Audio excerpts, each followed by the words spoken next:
Puis l'annonce du retrait donc, de la candidature du président Abdelaziz Bouteflika, sa candidature au 5e mandat, l'élection présidentielle du 18 avril, et du coup au report des élections, à ta connaissance, qui a réellement gagné? Le peuple? Une chose est certaine, c'est que Bouteflika voulait aller aux élections.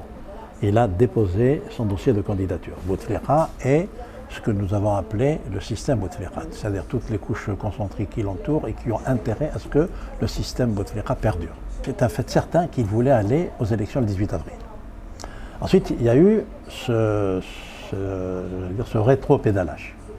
Il a même dit qu'il n'était pas question qu'il aille, qu'il aurait pu croire que moi, en tant que malade, je peux aller aux élections. Ça s'appelle du rétro-pédalage. Alors pourquoi tout ça? Pourquoi il veut se présenter? Pourquoi il fait marche arrière? Est-ce que c'est vraiment est-ce que c'est sous la pression de la rue? Bien entendu. C'est une pression immense comme on n'en a jamais vu dans le pays. C'est une pression généralisée et c'est une pression massive avec des slogans qui ne font pas l'ombre d'un doute. On peut même rajouter, je pense que ça n'a pas été suffisamment souligné, ces marches-là, ce qu'on appelle le hirak, cette mise en mouvement, ce n'est pas quelque chose qui est totalement spontané. Ce qui est certain, c'est que le 5e mandat pour Bouteflika, c'est une chose inacceptable pour tous les Algériens. Inacceptable. Et je dis tous les Algériens, quelle que soit l'obédience. À part, bien sûr, ces couches concentriques qui ont intérêt à ce que le système perdure. Donc là, le terreau est parfait. Mais pour que ça bouge de manière aussi coordonnée, avec des slogans concoctés à l'avance, il y a quand même une âme qui guide tout ça. Cette âme-là, elle reflète un peu tous les mécontents, ce que j'ai appelé l'opposition militaire. On en a parlé déjà. Il y a un certain nombre d'officiers qui ont été rejetés par le système Bouteflika, parfois même de manière très injuste. Je parle des officiers qui étaient les chefs de région militaire, qui ont été humiliés. Je parle également d'un certain nombre d'officiers du DRS. Le DRS a été complètement démantelé. Et ceux-là, qui n'avaient pas eu le temps de s'organiser en 2014, ont eu le temps de se réorganiser en dehors du système Bouteflika, en dehors du régime, comme une opposition clandestine. Et ceux-là sont en train aussi d'être, ils sont de la partie. Le peuple s'est soulevé à bon droit, parce que c'était une chose impensable qu'un homme qui est à l'agonie, pratiquement à l'agonie intellectuelle, à l'agonie physique, à l'agonie cognitive, puisse prendre les destinées d'un pays qui est très compliqué. Et on l'a vu avec toute cette jeunesse débordante qui a besoin d'un changement radical de république, de système et j'allais dire même de philosophie politique. Qui profite réellement ce que j'appelle moi un revirement, cette décision de ne pas aller, de reporter les élections? Ça, c'est tout à fait dans l'esprit d'Abdelaziz Bouteflika. Abdelaziz Bouteflika, c'est quelqu'un qui est très intelligent, mais c'est une intelligence tactique.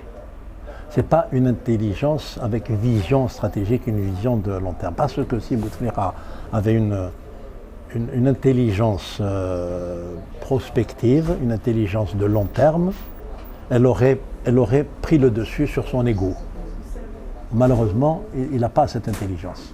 Parce que si Bouteflika avait décidé en 2009 d'arrêter la politique et de se retirer, comme il l'avait promis d'ailleurs, puisqu'il a dit Tab Jnani, c'est-à-dire que pour moi c'est terminé, ma génération ne doit plus prendre les destinées de ce pays en main, c'est-à-dire c'est la fin de la légitimité révolutionnaire. S'il l'avait fait, il serait sorti par la grande porte et il serait resté comme une espèce de Madiba, pour paraphraser les Sud-Africains. Je vois que sur les réseaux sociaux, ils disent que il est resté tellement longtemps qu'il a voulu même s'imposer, si bien qu'il n'appelle pas Madiba, mais il l'appelle Moseba.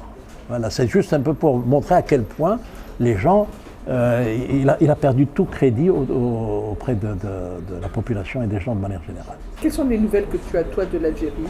Les nouvelles que j'ai de l'Algérie, c'est que, d'Alger en tout cas, d'Alger, qui ne sont pas venus d'Alger, c'est que tous les portraits de Bouteflika ont été arrachés. Et ça, c'est dans l'état d'esprit de ceux qui se préparent à contester la nouvelle version présenté par Bouteflika de son devenir politique. C'est-à-dire, non seulement je ne fais pas d'élection, mais je reste comme président. C'est-à-dire qu'il va faire une espèce de 5e mandat, peut-être écourté, sans passer par les urnes. Ce qu'on appelle le beurre et l'argent du beurre, ou tescour thimlali. Voilà. Donc les nouvelles que j'ai eues, c'est que ça n'a rencontré aucun écho favorable auprès de la population qui sort dans les rues, si bien que tous ces portraits ont été arrachés et on a plaqué, ce qui est une chose extraordinaire, on a mis à la place, Ben Ibn Mhidi à la place de Bouteflika. Ça veut dire qu'en fait c'est l'armée de l'intérieur, c'est la philosophie de la Soumam, c'est la philosophie de la citoyenneté qui reprend le dessus et qui va mettre de côté toutes ces histoires d'hégémonisme militaire, d'idéologie identitaire et d'idéologie religieuse. Dans la rue, il n'y a qu'une seule chose qui compte. Il y a des gens qui sont avec des hijabs, il y a des gens qui sont de droite, de gauche. Voilà, il y a que des citoyens algériens qui sont en train de demander que l'histoire du pays prenne un autre cours. Mais il faut quand même pas.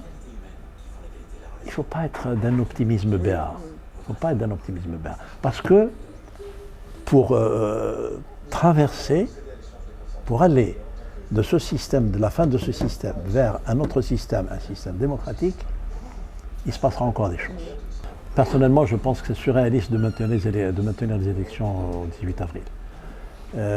Ce qu'il est possible de faire, puisqu'on réclame la fin du système, c'est que le système s'arrête définitivement.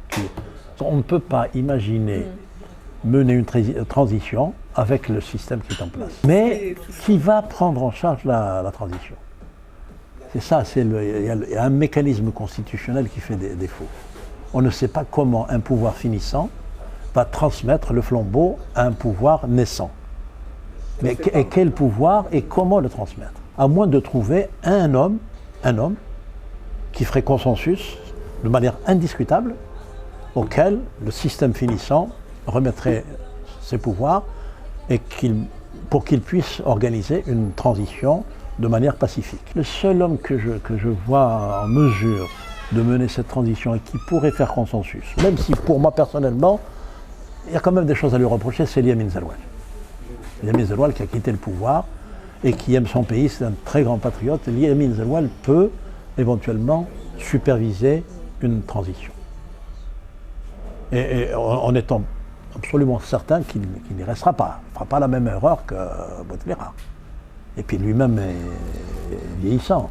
Donc c'est un vieux sage, patriote, ancien maquisard, qui connaît très bien le système et qui n'est pas un fou du pouvoir.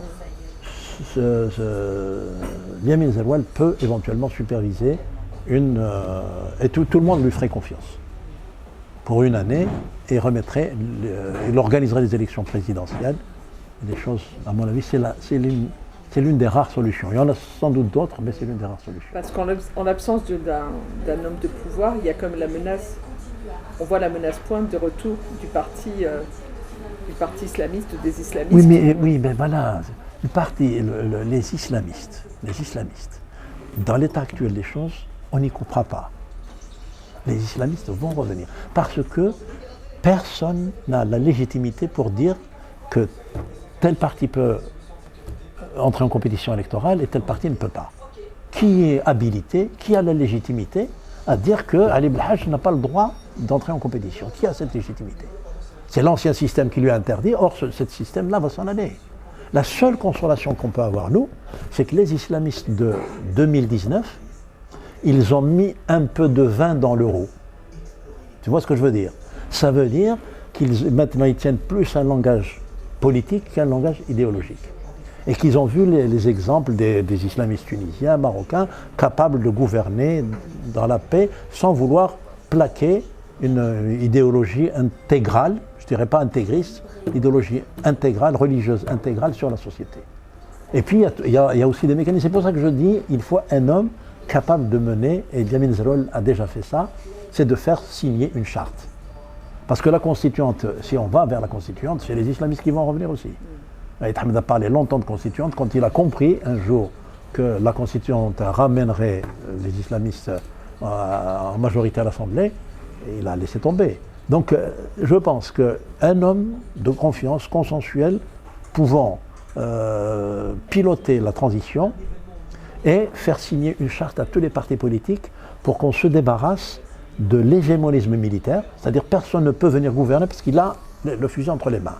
Personne ne peut venir gouverner au nom de l'identité, personne ne peut venir gouverner au nom de la religion.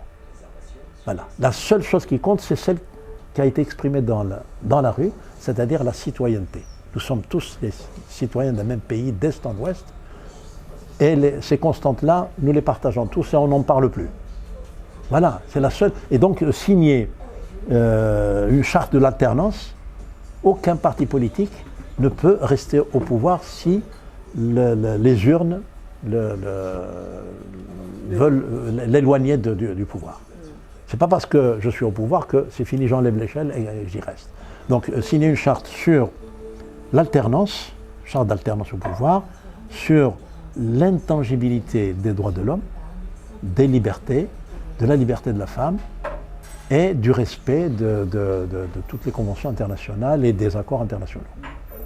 Ça, parce que sinon on ne peut pas aller très loin. Le problème, le bras de fer entre le système et la rue, si le bras de fer persiste et que les corps de sécurité, l'armée, la police veulent à tout prix défendre le point de vue du cercle de Bouteflika, ça va mal se terminer. Or, ce que je sens, c'est que ni l'armée, ni la police ne sont prêts à verser le sang des Algériens pour défendre un 5e mandat. Oui. Tu penses quoi du changement de comportement, en tout cas de l'attitude de Gaïd Salah depuis... Ben oui, Gaïd Salah, c'est un homme devenu un responsable. C'est-à-dire que maintenant, il a commencé à se libérer un tout petit peu de Bouteflika. Il essaie pas de sauver sa peau par hasard? Et bien sûr qu'il veut sauver sa peau, parce qu'il ne faut pas croire que les autres le portent en odeur de sainteté. Tous les gens qu'il a dégommés, ils ne rêvent que de se venger de lui. Donc c'est ça le vrai problème. Mais Gaïd Salah, il arrivera un moment où il devra choisir, est-ce que ou ça passe ou ça casse. À ce moment-là, il va falloir verser du sang, ou bien il se détache de Bouteflika. C'est ça le vrai problème. Et d'après ce que je vois, il n'est pas prêt à tirer sur le feu. Les remaniements ministériels récents, la démission entre autres du Premier ministre Yahya, t'inspire quoi? C'est de la cosmétique. C'est un remaniement purement cosmétique. Moi, ce qui m'étonne, c'est que quelqu'un d'une si grande valeur qu'une personnalité connue internationalement, qui fait consensus à l'échelle nationale, même si elle appartient au système, comme Ramtana Amamra, je suis très étonné qu'il ait accepté d'aller défendre de manière très très zélée le système actuel, le système porté par Bouteflika. Alors qu'il aurait pu servir de recours.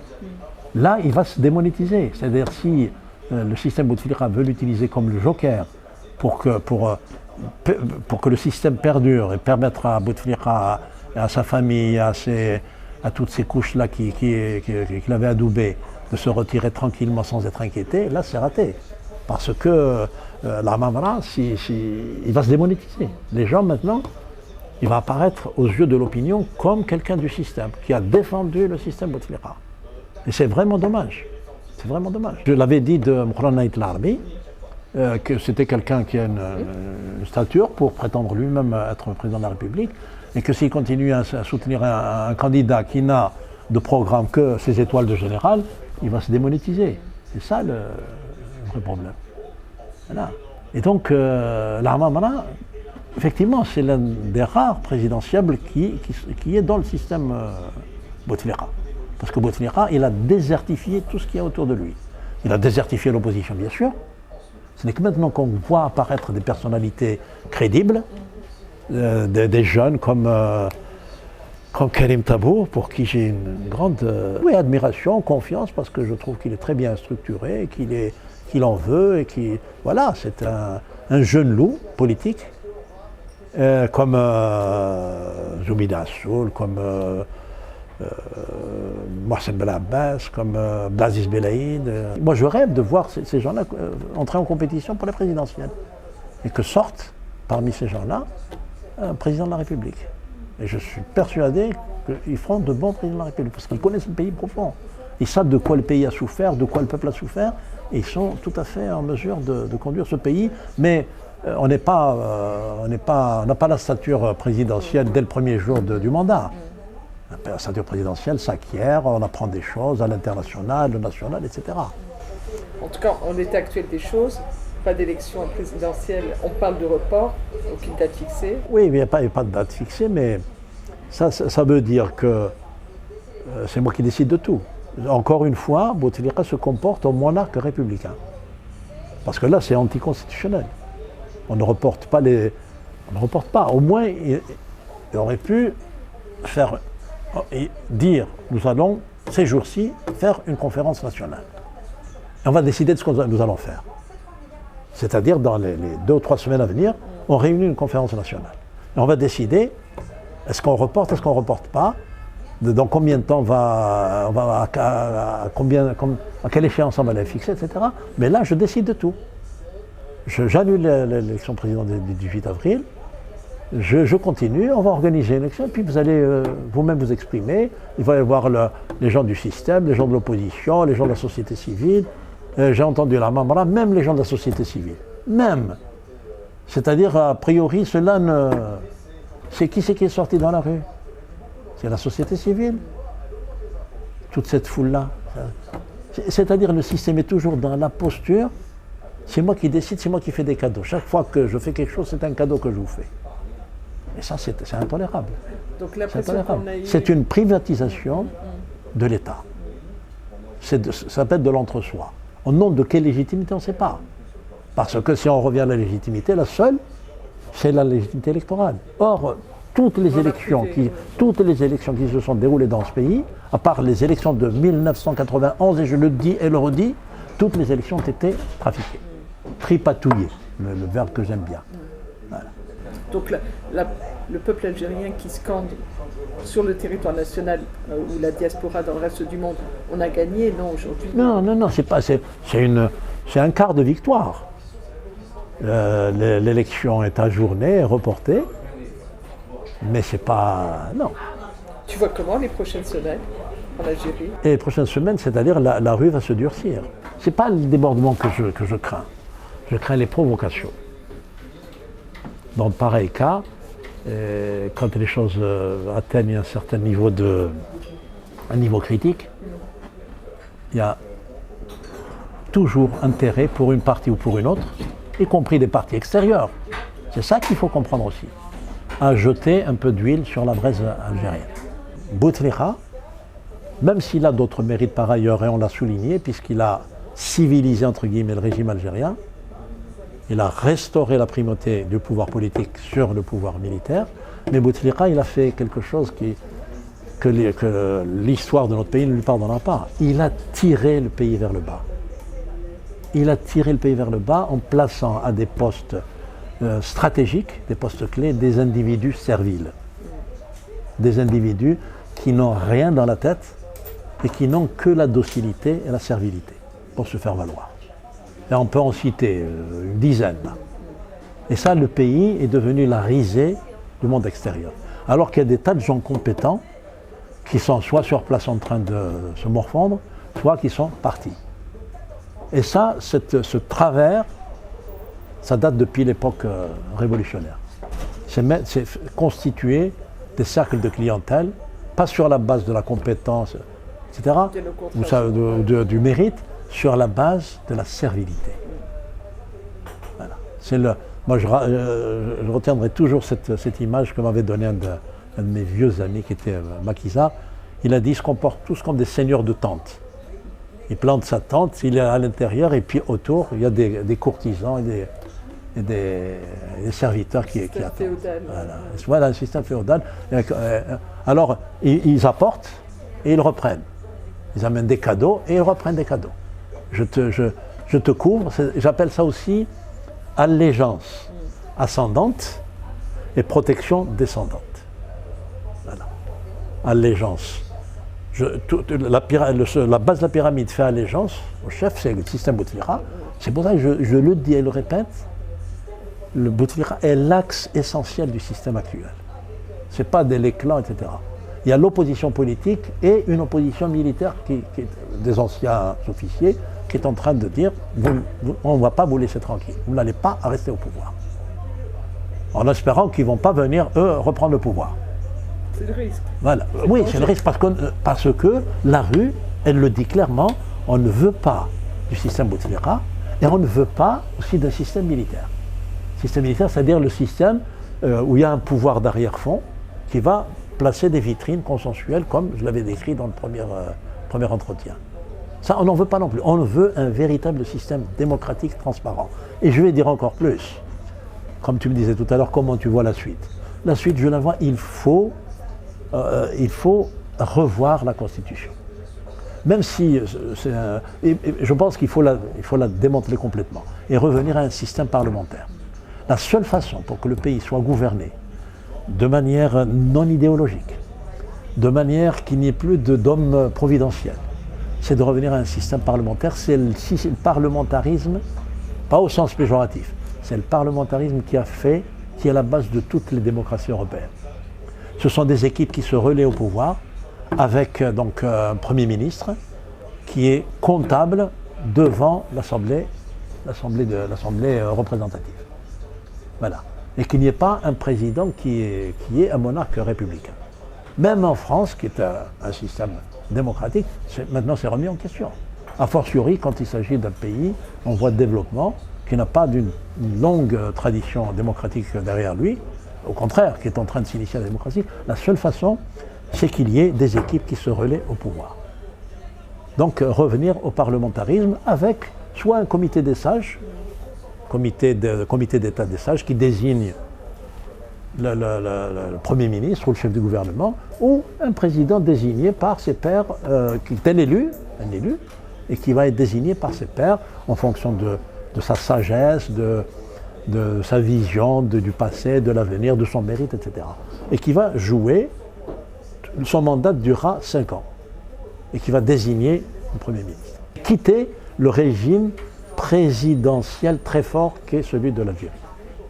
Où un homme, il fait ce qu'il veut, il décide de construire une mosquée à 5 milliards de dollars, il construit une mosquée à 5 milliards de dollars. C'est pas possible ça. On ne peut pas continuer comme ça. Parce qu'on a besoin d'autre chose que... D'hôpitaux, par exemple. On a besoin d'hôpitaux, mais bien sûr. On dit que comment se fait-il qu'il n'ait pas été capable de construire un hôpital dans lequel il peut se faire soigner, même avec des médecins étrangers. Voilà. La rue, bien sûr, va s'intensifier, c'est évident, parce que, je disais, il y a toute une opposition aussi, je vois des hommes politiques de très grande valeur, des gens comme Moustapha Bouchachi.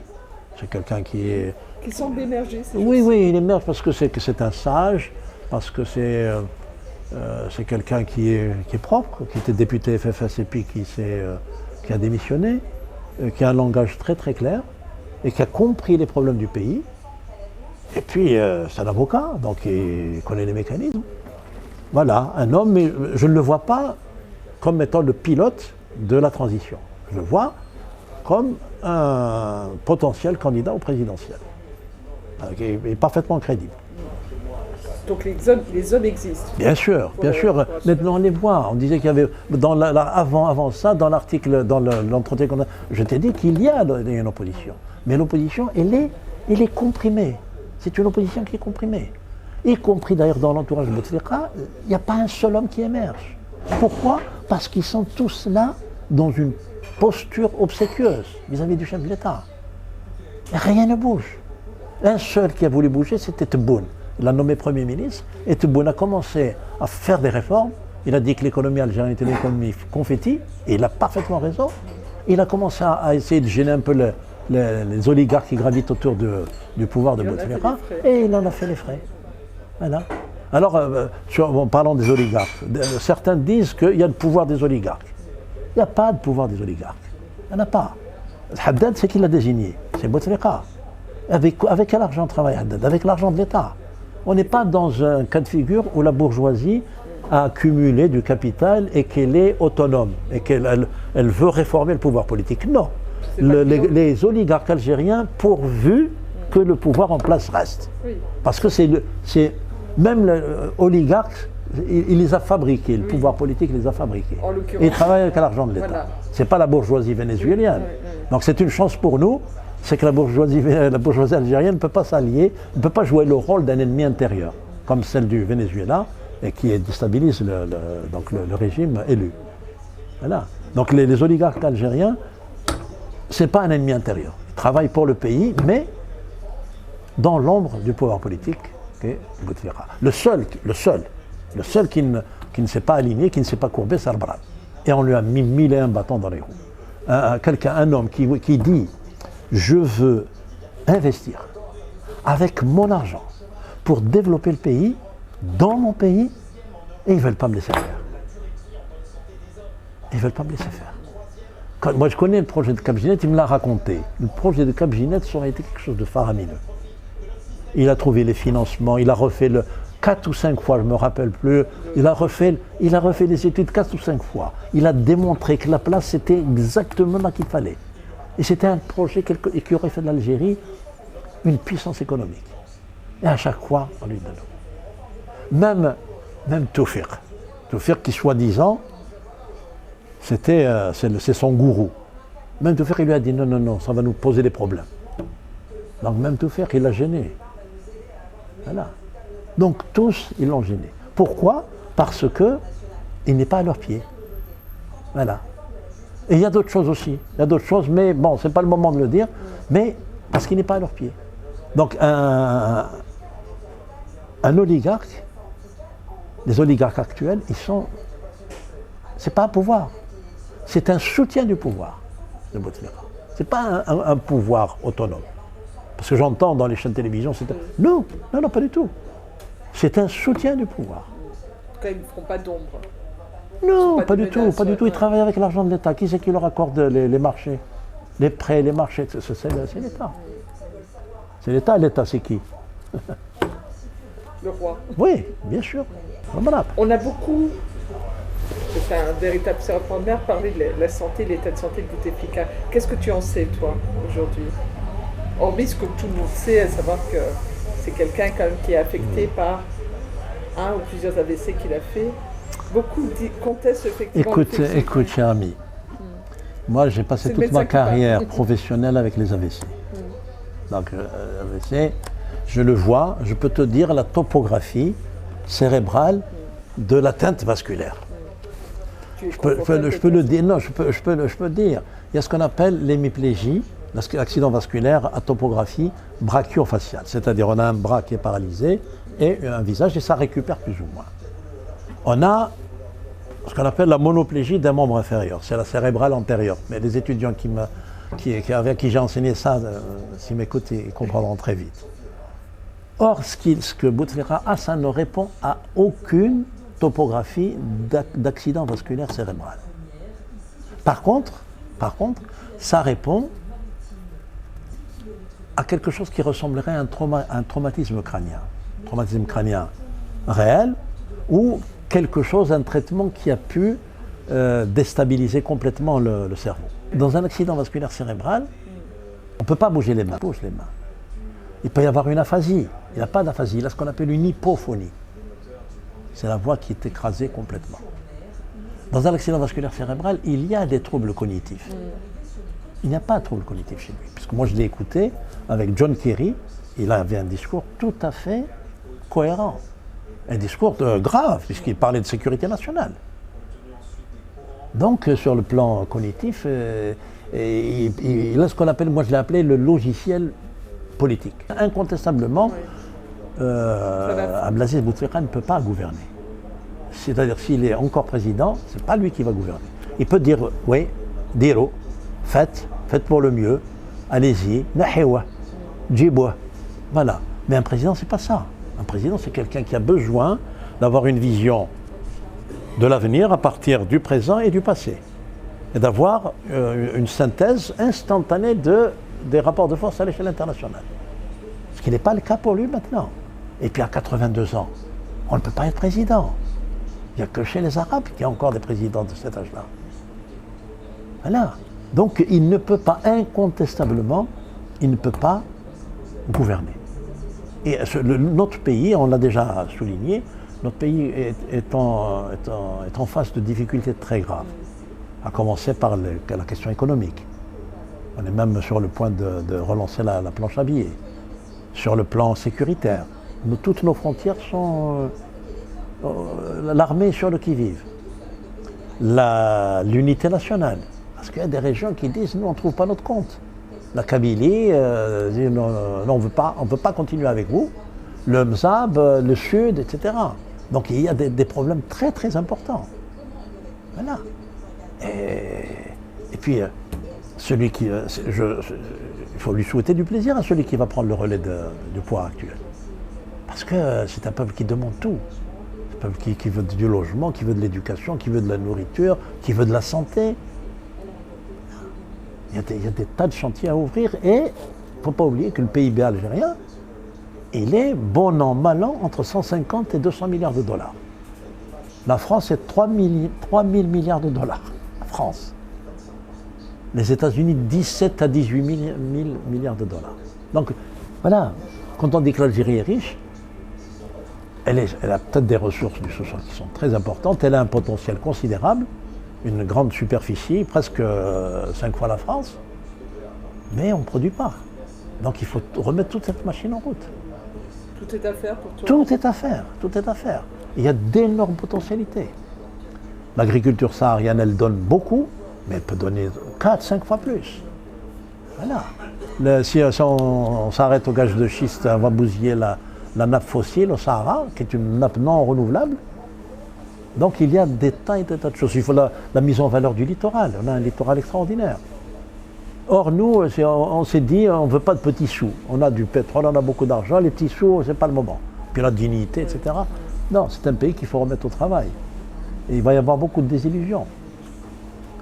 Voilà. Après, on risque aussi d'avoir aussi des problèmes politiques. Problèmes politiques, moi j'entends souvent des gens dire mais les islamistes ils ne vont pas revenir. Mais les islamistes, sauf à décider que celui-là peut concourir et celui-là non. Mais qui a la légitimité pour le faire? On vient toujours à l'éternel problème de bien sûr. Qui a légitimité à le faire?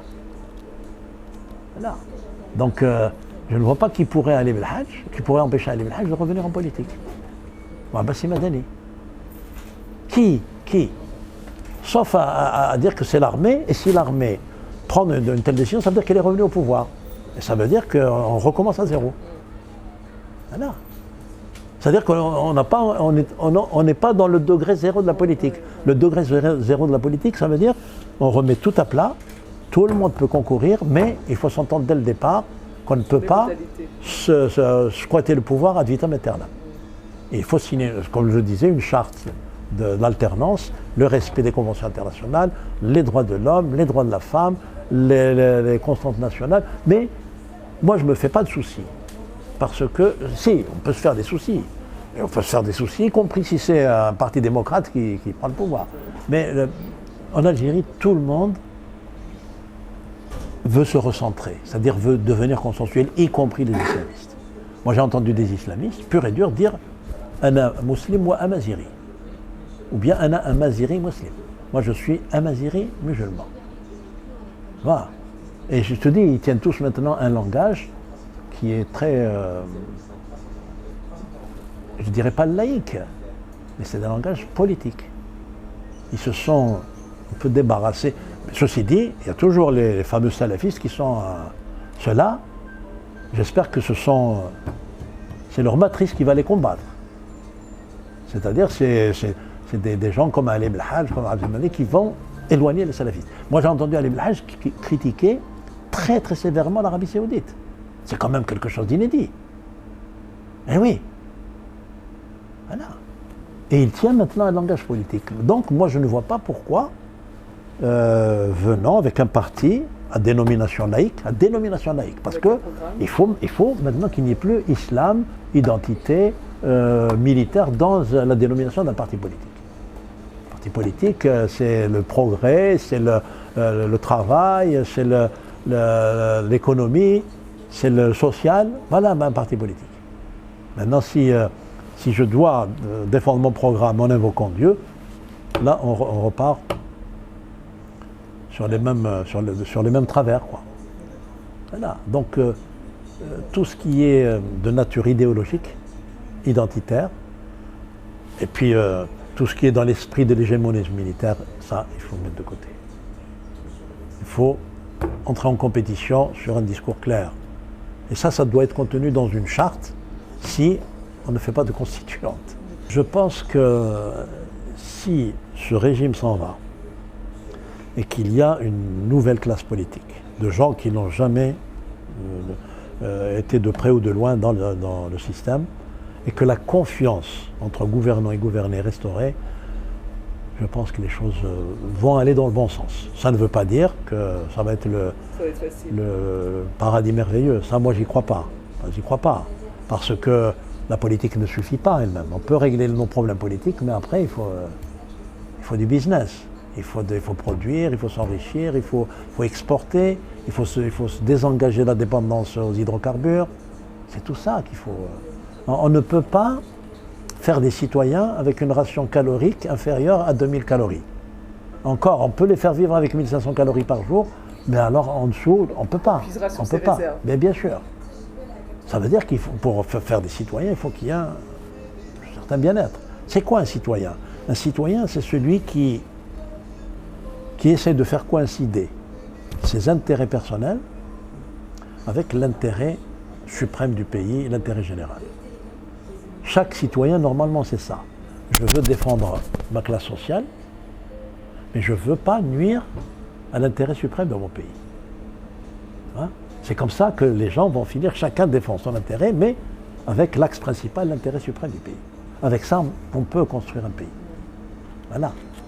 Or, ce qui se passe actuellement, il y a une espèce de privatisation, c'est de l'entre-soi. Privatisation de l'État. Et puis, on sent que l'État est là pour défendre le système, le régime. Et non pas un État protecteur. Moi, je ne sens pas que c'est un État protecteur.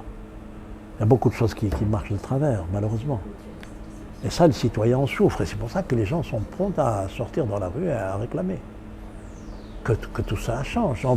Je vais te dire, je vais payer des impôts, j'ai un mal fou à aller emmener de l'argent aux impôts. Un mal fou. Il y a de quoi s'arracher les cheveux. Je ne suis pas allé demander de l'argent. Je vais emmener de l'argent aux impôts. Et j'ai un mal fou à ça. Vous vous déplacez, il n'y a aucune information. Tout. Les impôts, c'est-à-dire ce qui normalement devrait constituer le budget de l'État. Or, l'État, il s'en fout parce qu'il a les hydrocarbures. C'est ça qui est terrible. Il faudrait, même le budget de l'État, il faut se désengager des hydrocarbures. Il faut le constituer à partir des ressources fiscales propres à l'État. Et on peut ramasser de l'argent. Mais il ne laisse pas les gens travailler. Alors, Barab est le deuxième contributeur fiscal dans le pays, après son atraque. Et il lui pose des problèmes. Mais des milliers d'Arbarab, c'est ça la richesse. Alors, revenons à Adam Smith, la richesse des nations. Voilà. C'est vrai que ça peut se discuter, mais dans notre pays, c'est ça qui peut marcher. Il faut laisser les gens produire, laisser les gens investir et produire. Parce que de toutes les façons, si on ne produit pas, s'il n'y a pas de richesse, on ne peut rien partager. On ne peut rien partager. Ça c'est le bon sens. Après, on peut sortir toutes les théories marxistes d'exploitation, etc. Mais bien sûr, maintenant, s'il n'y a pas quelqu'un pour produire, pour donner de l'argent à l'État et pour donner du travail aux gens, il n'y a plus rien. Rien. La richesse qu'on ne produit pas, on ne peut pas la partager. On ne peut partager que la richesse qu'on produit. Je suis content de ce qui se passe parce que notre pays bouge, et on a une jeunesse extraordinaire, pleine d'humour, pleine d'imagination. On ne savait pas qu'il y avait un réservoir extraordinaire d'intelligence et de vivacité dans ce pays. Et voilà, on le voit sous nos yeux. Donc ça, c'est un bonheur extrême. C'est nos enfants, c'est nos petits-neveux, c'est nos sœurs, les femmes sont belles, les gens, tout. C'est une merveille cette société qui a donné une leçon inimaginable au monde entier. Moi j'ai entendu dire Français, prenez exemple sur l'Algérie. Prenez exemple sur la jeunesse algérienne, pacifique, belle, pleine d'humour. Et prenez exemple sur la police algérienne et l'armée algérienne, qui sont là, avec leur peuple, qui ne le considèrent pas comme des ennemis. J'ai entendu ça. Hier soir, j'ai entendu ça. Donc, nous sommes dans une phase éminemment positive. Il ne faudrait pas que ça parte en perte de profit. Il ne faut pas que ce soit gaspillé. C'est un potentiel considérable. Et je le pense même ici, pas en France, cette jeunesse qui est dans les banlieues.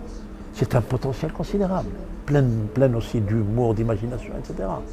Et la jeunesse, c'est la jeunesse qui fait bouger tout, y compris chez nous en 54. C'était des jeunes. Plus âgés avaient, les moudjahidines, ils avaient entre 18 et 22 ans, et les responsables, ils avaient entre 26 et 32 ans. C'est comme ça qu'on a lancé la guerre libération. Et donc il faut leur faire. On ne peut pas diriger avec des gens comme Bouteflika à 82 ans et malade, c'est pas possible. C'est pas possible. Voilà. Donc ce manque d'intelligence stratégique l'a amené dans un cul-de-sac. C'est pour ça que j'ai utilisé dans la panique l'incertitude et l'inquiétude. Parce que beaucoup de gens qui disent « Oh, si, il y a un plan qui est ficelé, qui est formidable, il est ficelé. » Non, pas du tout, pas du tout.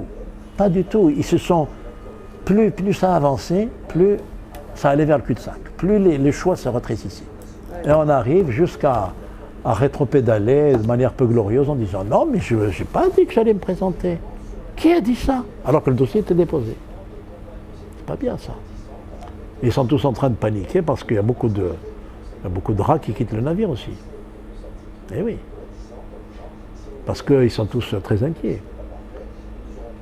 C'est pour ça que je reviens à l'Antala Amavara, qui est à mon avis une valeur sûre, même s'il était en périphérie du système. C'est quelqu'un qui a très bien travaillé, c'est un diplomate brillant.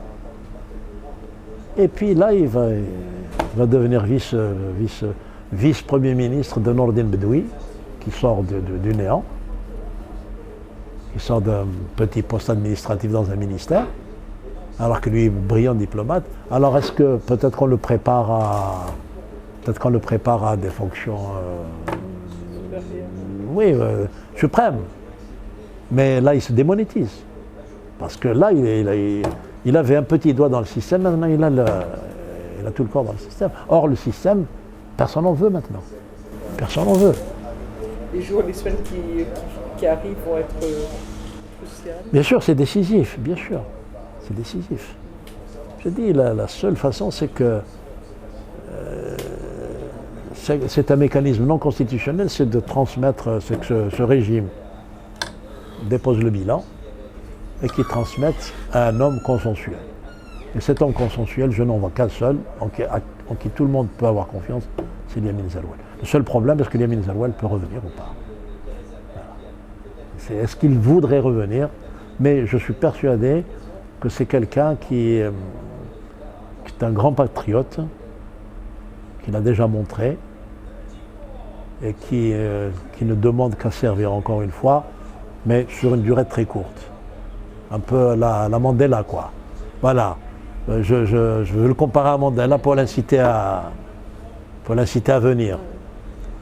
Et là, il ferait consensus. Il piloterait une phase de transition où les élections seraient organisées de manière apaisée, avec le temps, pour que les gens se remettent, qu'on enlève toutes les incertitudes dues à la candidature de Bouteflika, parce que le jeu diabolique aussi a consisté à maintenir le suspense jusqu'à la fin. Ça, c'est pas patriotique, ça. Ça, c'est quand on aime son pays, c'est pas comme ça qu'on fait.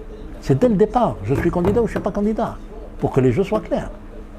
Et ça, c'est pas bien. Je suis candidat en plus en disant je m'engage au bout d'une année à partir. Non, mais je veux dire que même sa candidature, c'était à l'extrême limite. C'était le 3 mars, on a su qu'il serait réellement candidat. Il y a eu bien sûr les quatre loustiques, comme je les ai appelés, qui étaient avec des gueules d'enterrement, les quatre loustiques de l'alliance présidentielle. On avait l'impression qu'ils allaient commettre un hold-up. C'est vrai que c'était un hold-up qu'ils allaient commettre, pour présenter, soutenir Bouteflika, etc.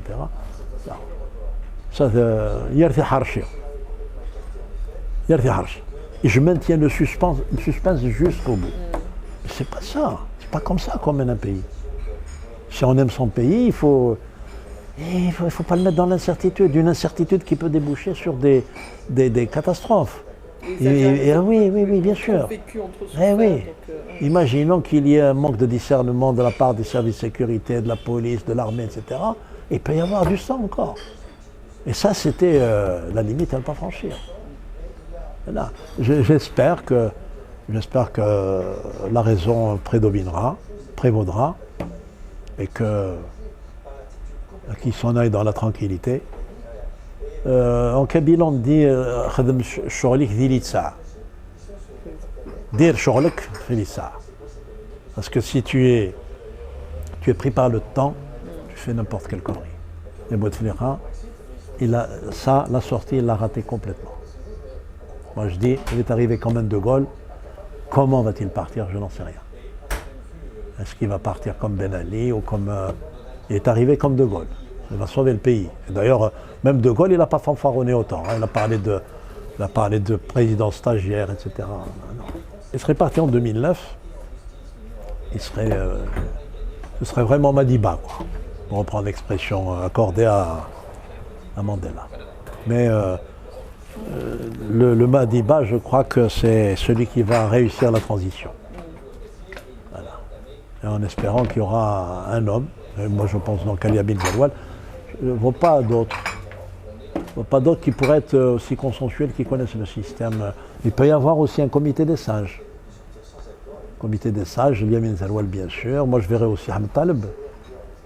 Ahmed Taleb qui est, bon, qu'on étiquette comme tendance islamiste, que moi je connais personnellement. Et pour moi ce n'est pas, même s'il est effectivement d'extraction islamique, Jamaïat al-Ulama, mais c'est un homme très moderne, qui pourrait, parce c'est un patriote aussi, et qui pourrait aider à la transition. Voilà. Et qui connaît très bien le pays. Ces deux personnes-là, il peut y en avoir d'autres, bien sûr, peuvent être les artisans d'une transition pacifique qui pourrait mener le pays vers un système démocratique avec tous les jeunes qui sont en train de ferrailler sur le terrain politique, je les ai cités tout à l'heure, qu'on gouverne pour tout le monde, qu'on ne gouverne pas pour une partie de la société.